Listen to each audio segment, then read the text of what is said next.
આજે મિત્રો એક સત્ય ઘટના જે આપની સામે રજૂ કરી રહ્યો છે. મિત્રો મને પોતાને એમ લાગે છે કે આ સત્ય ઘટનાનું વર્ણન કરી શકીશ કે કેમ, મને એવું લાગે છે. એવી સત્ય ઘટના છે, અદભુત સત્ય ઘટના. મેદરણા તાલુકાનું ગામ અણિયાળા ગામ, અને એ ગામના માલુરભાઈ આહિર ગરીબ પરિસ્થિતિ, ઘરમાં એક ટકનું અનાજ નહીં, પતિ પત્ની એક પુત્ર હતા, અને ગરીબ પરિસ્થિતિ, ઘરમાં એક ટકનું અનાજ નહીં. ત્યારે એ ગામની અંદર કોઈનું મૃત્યુ થઈ ગયેલું, કોઈનું અવસાન થઈ ગયેલું. એ સમયે આજુબાજુના ઘણા મહેમાનો પધારેલા. ત્યાં માલુરભાઈ આહિરની પણ હાજરી હતી. હવે ગરીબ પરિસ્થિતિ, ઘરમાં એક ટકનું અનાજ નહીં, પણ તમે મિત્રો સાંભળો કે માલુરભાઈની આહિરની મહેમાનગતિ કેવી છે. સાંભળો ત્યારે તમને એમ લાગશે કે ખરેખર મહેમાનગતિ કેવી છે. ત્યારે આજુબાજુના ગામના મહેમાન પધારેલા, ઘણા બધા મહેમાન. બપોરનું ટાણું થયું, જમવાનો સમય થયો. ત્યારે મહેમાનને એકાબીજી હાથ પકડી પકડીને આદર સહિત મહેમાનને જમવા માટે ઘેરે લઈ જતા હોય છે. મારે ત્યાં જમવા આવો, મારે ત્યાં જમવા આવો, એટલો આગ્રહ કરીને અને મહેમાનને લઈ જાય છે જમવા. અને આ દ્રશ્ય માલુરભાઈ જોયું. હવે એટલી ગરીબ પરિસ્થિતિ, પોતાની ખબર છે કે મારા ઘરે એક ટકનું અનાજ નથી, પણ છતાં હૃદયની અંદર દુઃખ વ્યક્ત કરે છે કે હું શું કરું. મહેમાનને જમવા ઘરે લઈ જાઓ કે ન લઈ જાઓ વિચાર કરે છે, પણ પોતાથી માલુરભાઈથી રહેવાનું નહીં. એક મહેમાનનો હાથ પકડી લે છે, મારે ઘરે પણ જમવા પધારો, તમે મારા ઘરે જમવા પધારો. માલુરભાઈ આદર સહિત પોતાના ઘરે લઈ જાય છે. હવે ઘરે જાય છે, ત્યાં માલુરભાઈની પત્ની ત્યાં ઉભેલા ઓસરીમાં. પોતાની પત્ની તો સમજી જાય છે કે મારા પતિથી રહેવાનું નહીં હોય, એના કારણે મહેમાનને જમવા માટે લાયા છે, પણ શું કરું, મનમાં વિચાર કરે છે આવો. ત્યારે આદર ભાવથી મહેમાનને ઓસરીમાં બેસાડ્યા જમવા. બેસો ભાઈ બેસો કે હું જમવાની વ્યવસ્થા કરું કે.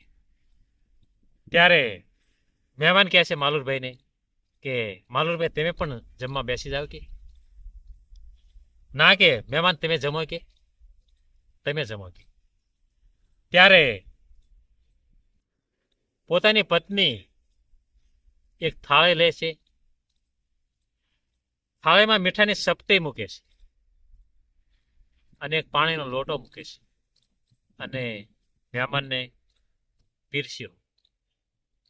મિત્રો કેટલી દુઃખ ઘટના આ વાત કહેવાય.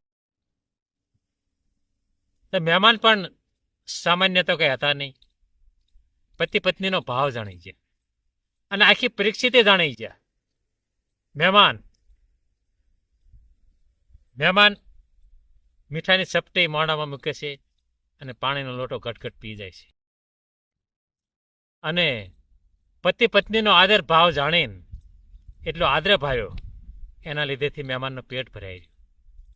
ધન્યવાદ છે કે તમને પતિ પત્નીને કે ઘરમાં એક ટકનું અનાજ નથી, છતાં તમે આટલા આદર ભાવથી તમે મને જમવા માટે લાયા.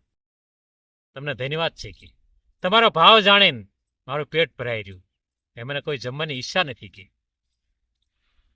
ત્યારે મહેમાન કહે છે માલુરભાઈની, તમારે જેવા માણસો મારે ક્યાં ગોતવા જાવ. માલુરભાઈ તમારા દીકરા કેટલા? થાય કે ભાઈ દીકરો તો મારા એક છે કે.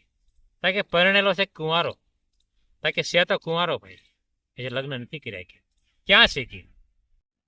તા કે ભાઈ રોજગાર માટે કામે જ્યાં છે કે, મારો દીકરો કામે જ્યો છે કે. ઠીક કે ચાલો કે હવે જ્યાં જે મૃત્યુ થઈ જાય ત્યાં બધા અનેક જાતના મહેમાનો, હવે ત્યાં જે આ વાત કહી ન શકી એ વાત આ મહેમાને રજૂ કરે છે. માલુરભાઈનો હાથ પકડી મારે કે મહેમાન એમ કહી રહ્યા છે બધાય સમાજને, મહેમાનોને કે ભાઈ આ એક વાત મારે કહેવા હું જઈ રહ્યો છું. આ વાત કહેવાય નહીં પણ છતાં હું કહી રહ્યો છું, પણ કે મેં એવી પરિસ્થિતિ જોઈ એના કારણે હું અહીંયા તમને કહેવા જઈ રહ્યો છું. અને બધા મહેમાન જોઈ રહ્યા છે કે છે શું કે કઈ એવી વાત છે કે આવી મહેમાનગતિ મેં કોઈ ક્યાંય જોઈ નથી કે એવી આજે મેં મહેમાનગતિ જોઈ કે. અને આજે આટલા મહેમાનની સમક્ષ એક વાત હું રજૂ કરું છું કે કોઈ અગવડા થાય તો મને ક્ષમા કરજો કે. અને આ મહેમાન માલુરભાઈનો હાથ પકડીને અને બધાની મહેમાનની સામે રજૂ કરે છે કે મારી દીકરી પોતાની આ માલુરભાઈના દીકરાનું એમને આપું છું કે, એમના દીકરાને હું આપું છું કે. અને મારી દીકરીને કે એટલો કર્યાવર કરીશ કે ફરીથી માલુરભાઈને કોઈ મહેમાનને આવી રીતે જમાડવા નહીં પડે કે. એટલો કર્યાવર કરીશ મારી દીકરીને કે અન્ય કોઈ મહેમાનને કોઈ માલુરભાઈને કોઈ આવી રીતે કોઈને જમાડવા નહીં પડે એટલું કન્યાદાન આપીશ કે.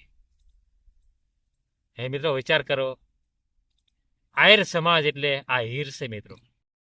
હમણાં જેટલા વખાણ કર્યું એટલા ઓછા પડે મિત્રો. અનેક જાતના ઇતિહાસો પડ્યા છે આ સમાજના મિત્રો.